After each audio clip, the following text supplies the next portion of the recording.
One. Hey guys, welcome to the Rob and Mike Show. I am Rob. Hi everybody, I'm Mike. All right, today's topic is attendant care. And what is attendant care? Well, attendant care is a way for people with disabilities, especially serious disabilities, to live independently in the community. Because there's a lot of things obviously we can't do for ourselves, and most of us probably are not appropriate for a nursing home. So we want to be able to live independently in the community and enjoy doing activities the same as anybody else does. Absolutely. And attendant care allows us to do that, because attendants can do for us everything from personal things like going to the bathroom, showering, meal preparation, cleaning, you name it, all kinds of things, laundry. And also what's neat is they can help us get back into the community integration, where if, let's say we want to go to the mall, okay, and I use the lift, okay, I can take an attendant with me and go to the mall, and she or he can help me out doing shopping or whatever it is I want to do, or go to a concert or anything.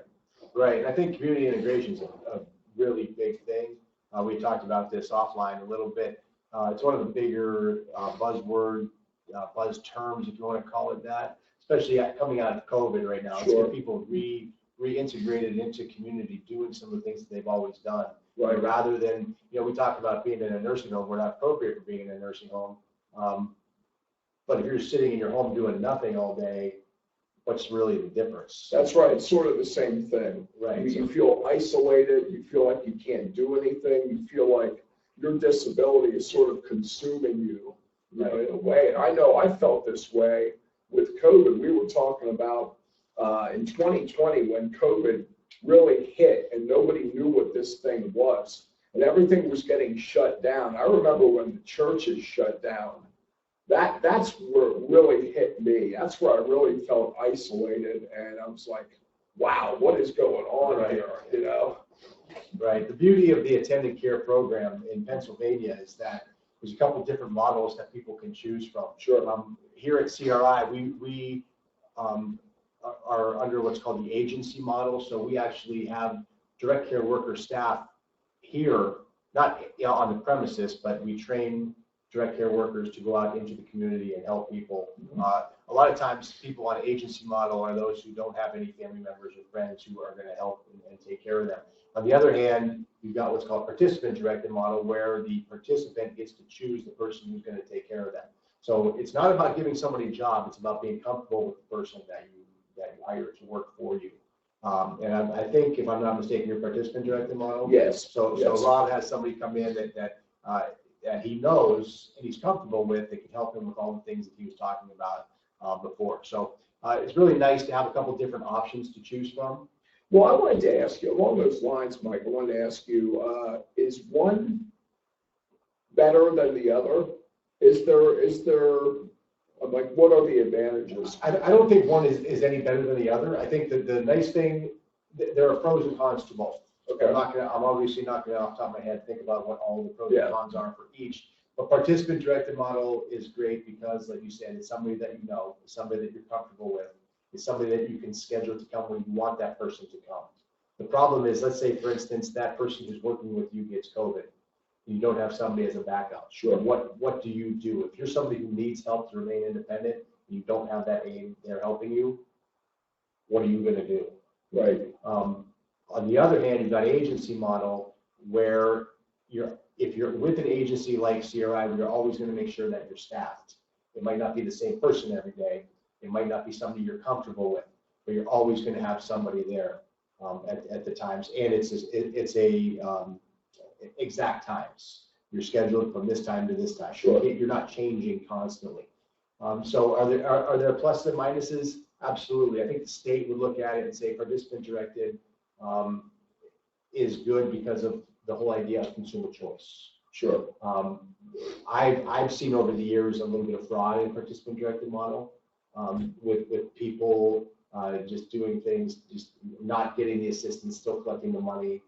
And Sure. it happens. It's going to happen in any walk of life. Well, I'm glad that you brought that up because with participant model, let's face it, some attendants, just like in any other occupation, some are better than others. 100%. Okay. And with participant model, the consumer has to have assertiveness. Okay. Because if his or her needs are not being met, he has to take the bull by the horns and say, hey, you're not doing your job. Right, and actually in both models, it's kind of like that because it's really the participant's job to train the person who's working with them to what their needs are. So even if we have trained direct care worker staff here at CRI, they're trained universally speaking to help people with disabilities, but maybe not trained to help you in particular with what your needs are. True. So you need to be very vocal and say, hey, here's what I need. And I see this as a problem even in my experience where certain individuals are afraid, to get too assertive because they're afraid they're going to lose their services or they're going to be labeled as a troublemaker and, the agency isn't going to want to work with them or something like that.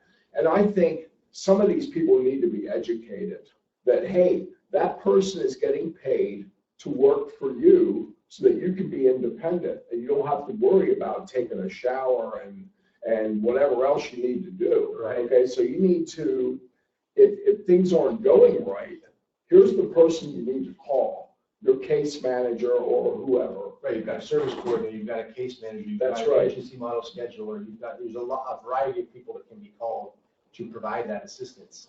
I kind of feel the same way in terms of being vocal and being, I never want to be outspoken. Obviously, we're sitting here in wheelchairs. One of the things that really scares me, and this has nothing to do with attendant care at all, but I always think, if I get vocal and I tick somebody off and they decided to get physical, I can't really do anything to fight back. Well, that's true. That really is, in today's day and age, when you don't know how somebody's going to treat you. Yeah, I like to think that everybody's going to treat people with respect, no matter who they are, but it doesn't always happen. Yeah, that's a good point. You get knocked out of your wheelchair and you're on the ground, it's over. That's something I didn't think about. Yeah, so I would hope that nobody would do that, but it happens. Things happen. So with regards to attendant care, like I said, we're an agency model. Rob's our participant directed model, but how do you get there? How do you get these services? Pennsylvania's done an incredible setup in terms of helping people with disabilities to remain independent. Through the Community Health Choices Waiver Program, we are able to get people into these services. We a lot of times do the advocacy work through the Center for Independent Living here at CRI. But the way it starts is there's a company in Pennsylvania called Maximus. Well, it's actually more than just Pennsylvania, but in Pennsylvania, we use a company called Maximus. And what Maximus is, we call them the PAIEB. A lot of acronyms in this occupation. Independent Enrollment Broker. And they're responsible for enrolling people into the Community Health Choices Waiver Program and or any other program that they're going to get into. That's for people who are under 60 years old. Over 60, they would go to the AAA, the Area Agency on Aging, to get some of the services that they need. But in order to get on waiver services in Pennsylvania, it starts with a phone call to the Pennsylvania IEB to make a referral. The next step is to get a physician's script. Now, Robin said, we might be here in wheelchairs, but we're not necessarily nursing home appropriate. Right. But what your doctor will have to fill out on the form is that the participant is nursing facility clinically eligible. We call it NFCE. All that means is you should be able to receive the same care at home that you would receive in a nursing home. So nursing facility clinically eligible. Sorry, I mixed up my words there. So once that happens, there's going to be a couple of different assessments. One's going to be done by the IEB, the Independent Enrollment Broker Maximus. The second is going to be done by the local area agency on aging. In this case, in Erie County, it's GCAC. Once both of those come back and it's determined that the person is, like the doctor said, nursing facility eligible, that's going to move on to the county assistance office. The county assistance office looks at your finances, your resources, and make sure that you are financially eligible for this program. I don't know the exact number at the moment. I believe it is if somebody makes under $2,305 a month and has no more than $8,000 in resources, they are eligible. Resources do not include a house. They do not include a car. Now, if you have a second car, it might include that. But if you have money in the bank, if you've got 401k, if you got annuities, if you've got all any of these different things, that stuff could eventually count against you. So once all of that comes back, you're talking about a situation where you're nursing facility clinically eligible and you're financially eligible, you're going to be eligible for a program. That's when you get to decide who's going to be your managed care organization. It could be UPMC, it could be Pennsylvania Health and Wellness, it could be AmeriHealth Caritas. They provide you service coordination. You choose an agency or the participant-directed model, and you move on to get services. Now, I will tell you that that is not a fast turnaround. Usually, it never is. From the time it starts to the time it ends, I typically tell people who call in here that you're going to be looking at 3 months, minimum 3 months. So don't call us and say I need services tomorrow, because it's probably not going to happen. Well, what does someone do in the interim while they're waiting for that 3 month period? That's an excellent question. I mean, people have to rely on family and friends. They have to rely. A lot of times we get calls from people who are maybe in the hospital or in the nursing home already, and they're not going to go home. As long as the insurance will pay for it, they're not going to go home until services are in place. Okay. So there's been times where I've put some pressure on through the state level, through Office of Long-Term Living, say we need this done faster. Typically it's a first come, first served thing, and it just it follows its course. But if you put pressure on them and say, if you go to your local representative, like Ryan Bizarro's office or Bob Mursky's office, and say, hey, this person needs help now. Well, it's not going to happen immediately, but it has to be faster than 3 months. Right. That potentially could happen. There's got to be exceptions for emergency cases. This guy's in a really difficult situation. He has to have his care. Actually, I just applied for a grant through the Reeve Foundation in Florida, Christopher Gaynor Reeve Foundation. I'm not sure that we're going to get it, but it's unfortunately not going to be able to help too many people. But what the Reeve Foundation does is works with and grants money to people working with people with paralysis. And we have a program here at CRI that we do fundraising for called our Hospice Wraparound, where we go with somebody who's on hospice, who's at end of life, last couple of weeks. We raise the money so that we can go in for that last couple of weeks to provide respite care for the caregiver and a little bit extra than what hospice can provide.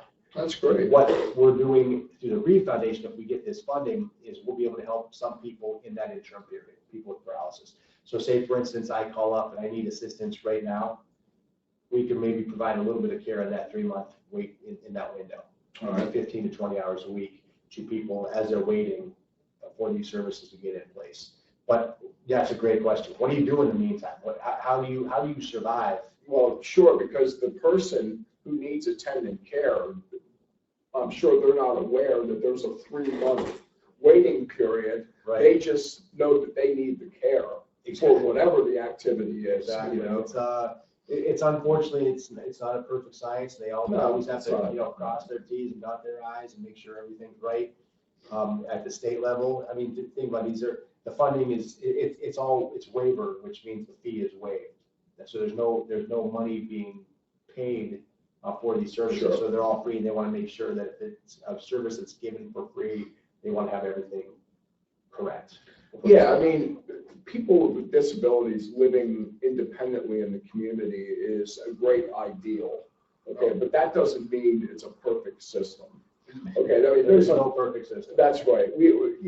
Agencies like CRI do the very best that they can. Right. But some people fall through the cracks, and there's situations over here and there, and people want to complain about whatever.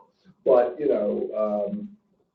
that's why we have case managers and people that can kind of go to bat for us. Right, and like I said earlier, we're a center for independent living, so one of the services that we provide is advocacy. So we advocate on people's behalf every day, all the time. We're trying to help with expediting the process. We're trying to help with finding different resources for people to use. We have a private pay option. I don't know that a lot of people have that opportunity to pay $27 an hour, whatever the going rate is these days, for service. But in the meantime, when you're waiting for the services to get into when you're waiting to be found eligible, sometimes that's an option that people will use. Well, along those lines, if somebody needs a service that isn't provided by the attendants, whatever it may be, I don't know, could they use the private pay system for services that wouldn't be covered? Do you understand what I mean? Like certain nursing procedures or things of that nature. Well, nursing you have to be careful with because of the cost. Okay. You know, we're all the services that are provided on agency model or participant directed model through the Attendant Care program are all non-invasive personal care. Right. Now, if you're looking for something that's nursing wise, you're looking at a much higher rate because LPNs and RNs especially demand a lot higher rate than what a direct care worker would demand. Do you know what that rate would be? I don't know, but I would imagine if you're looking through the state, you're talking about probably LPNs probably $30 an hour, maybe RNs maybe, I want to say they might be $65 an hour. Wow, Just crazy if you get those services through the state. Okay. Now there are companies that, so on the Attendant Care program, there is the opportunity to get skilled nursing care, but an agency like CRI doesn't do it. You have to go through somebody like Bayada, okay. or another home health agency that does provide that. That's the only one that comes to my mind right There's now. a bunch of them. They're mushrooming all over the place because I've been hearing about different agencies almost every day. You hear about a new one popping up, and I don't know how long they're around. Maybe they go out of business as quick as they get created or whatever. I think they do, and I think the managed care organizations that are here right now are looking to contract with what they perceive as being the best ones. So a lot of these little agencies that are trying to get into business and provide these services that are struggling might not make it as long as, you know, right. You got a place like CRI, we're well established, we've been here 30 years, we're statewide, got thousands of direct care workers, we've got thousands of consumers statewide. So, you know, we have a very good relationship with managed care organizations, and you know, we keep it that way, and providing good quality service. Well, good. So people out there who are interested in getting attendant care or know someone who needs attendant care, CRI is a great place to start. Just call here and ask for who exactly. You can ask for anybody in the Center for Independent Living. You can ask for Mike, you can ask for Maria, you can ask for Josh, you can ask for Rosanna. Like I said, anybody in the Center for Independent Living.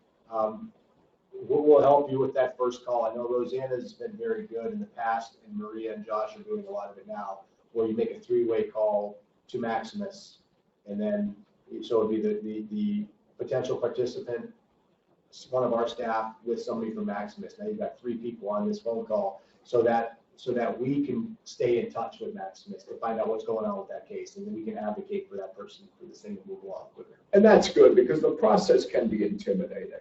I mean, if you've never dealt with attendant care, I mean, you don't know what to do, you don't know who to call. And the number for CRI is 814-838-7222. So if you're looking for the services. Yeah, call, you know, it doesn't even have to be for just this. Call CRI for any services, but if you're looking if you're looking for attendant care services on the Medicaid waiver, then by all means, give us a call and let us help you out. Okay. All right, we're going to wrap this up because if we don't, Mike's going to just talk forever. Okay. I was going to say the same thing about him. Yeah. All right, well, he's Rob.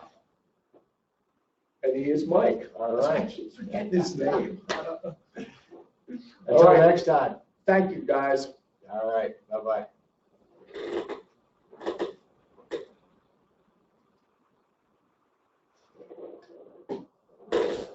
The reason I was asking you about That's a lot of information.